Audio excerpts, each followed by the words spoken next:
guys! So I've been getting a lot of questions about how can you actually get to Japan? Well, I've been putting off making this video for a while because it's kind of a dry subject. So in order to make it more exciting to those of you who already know how to get to Japan or know everything about Japanese visas, June and I have been drawing really bad pictures of cats in paint. And we're gonna show them in this video, along with all of the really poorly drawn pictures of cats in paint that you guys made for us. Thank you so much.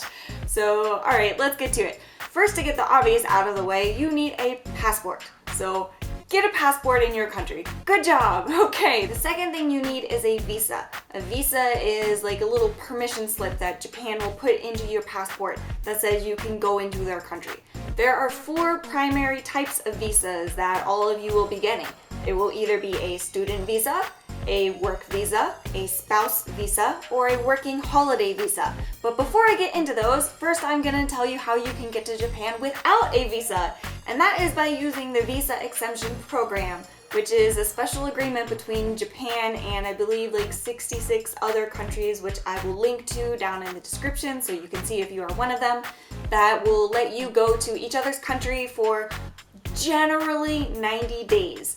If the purpose of your visit is for tourism, commerce, a conference, visiting relatives or families, or etc., things like that. And if that's the case, you don't need a visa at all. All you need is your passport, a round-trip ticket. So what that means is you need proof that you're going to leave Japan before the end of those 90 days. They will ask for that. Enough money to support yourself while you're there, although they rarely check. They've never checked for me, and I've been in Japan. I've gone into Japan like 7 times now. And you need the address and the phone number of the place that you will be staying, because you will have to write that down on your little immigration form when you get off the plane. So that is what I have used the most to go to Japan so far. The first time I went, I used a student visa, but after that, every single time I visited, it's been using the Visa Exemption Program. You can generally use it about twice in a row, although people might start questioning you, especially if you're just leaving the country for a few days and then coming back so you can renew your 90 days in Japan. This starts getting questionable. So if you just want to live in Japan, try to find a way to get a legitimate visa, because eventually they could kick you out of the country and you could be gone for a long time. You could be banned from the country for a really long time. Okay, so let's get into real visas. The first is a student visa. To get a student visa, you need to be accepted into a school, any level of school in Japan. The easiest way to go to school in Japan is to do an exchange. How an exchange works is your high school or your university will have an exchange program with similar high schools or universities in Japan, and both schools will send students to each other. So to do an exchange like that, all you have to do is find your foreign programs department at your school and talk to a counselor there, and they will walk you through every step. It's super easy. Mainly that involves paperwork, and sometimes they might ask for references, or you might have to write an essay or something like that. You can also apply directly to a Japanese school, like a university. For this, you would apply the same way that you would apply for a university in your home country, but of course the application and everything else is probably going to be in Japanese.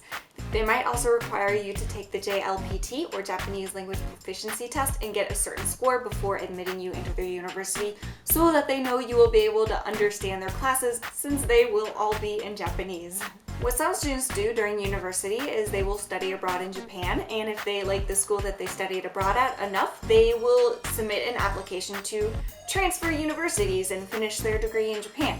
And if that's something you want to do, then you will have student counselors there who will be able to walk you through that process.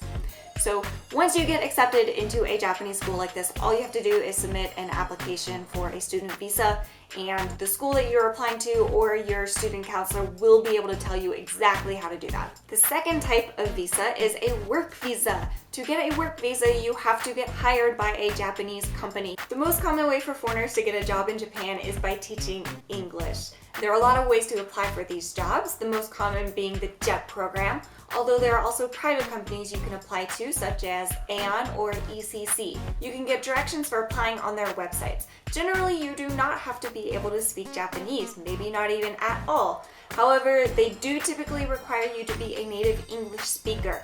If you are not a native English speaker, then you can also apply to teach your native language in Japan, although I don't have any examples for you. Also, a requirement of the work visa is that you must have a bachelor's degree in any field. There are exceptions to this, such as if you are applying to a specialty field and have a number of years of proven work experience. You can also get a work visa if you work for a company in your home country and they transfer you to an office in Japan. However, since most of you watching this are pretty young, this is generally not going to apply to you.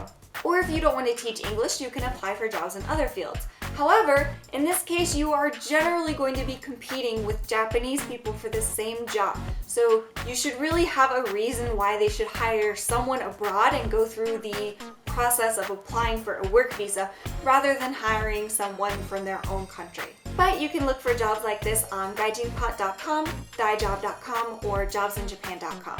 Whether or not you will need to be able to speak English is completely dependent upon the job. The third visa I'll go over is the spouse visa. This one is simple enough. All you have to do is be married to a permanent resident in Japan. Typically, your spouse will need to have a job and be able to show proof of financial support for you.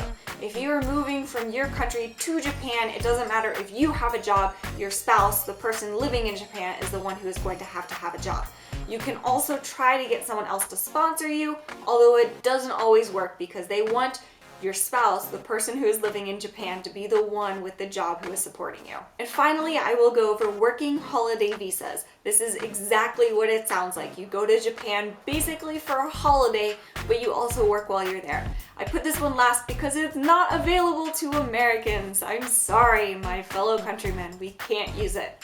You can only do a working holiday in Japan if you are from Australia, New Zealand, Canada, South Korea, France, Germany, the UK, Ireland, Denmark, Taiwan, Hong Kong, or Norway. This visa lasts for 1 year or 2 periods of 6 months if you're from Canada or Australia, and you can only do it once. And you must be between 18 and 30 years old. Here is a link to the website if you want to find out more. So yay, you're on your way to Japan, but wait, now you have to get through immigration when you get off the plane. And this one is really easy. For 99% of people, you're going to get through just fine. However, immigration does have the right to turn you right back around and send you back to your home country on another plane. They will ask you on your immigration form, have you been found guilty of a crime in Japan or another country when you're on the plane? If you check yes to this, then they may not let you into the country. Do you think they're going to know if you're telling the truth if you check no? However, be aware that if at any point in time the Japanese police suspect you of a crime, they can hold you in jail for up to 23 days without letting you contact the outside world except for your lawyer or your embassy. If you do tell the truth, it's up to the immigration official to decide whether or not to let you into the country. In that case, it would help to bring supporting documents if you have some sort of minor conviction. However, if you have a drug conviction or a felony, they're probably not going to let you into Japan. So these are all of the most common ways for a foreigner to get to Japan. And the whole process is a lot easier than it seems at first. Mostly what it is filling out a lot of paperwork. So thanks for watching, guys. I'll see you next time.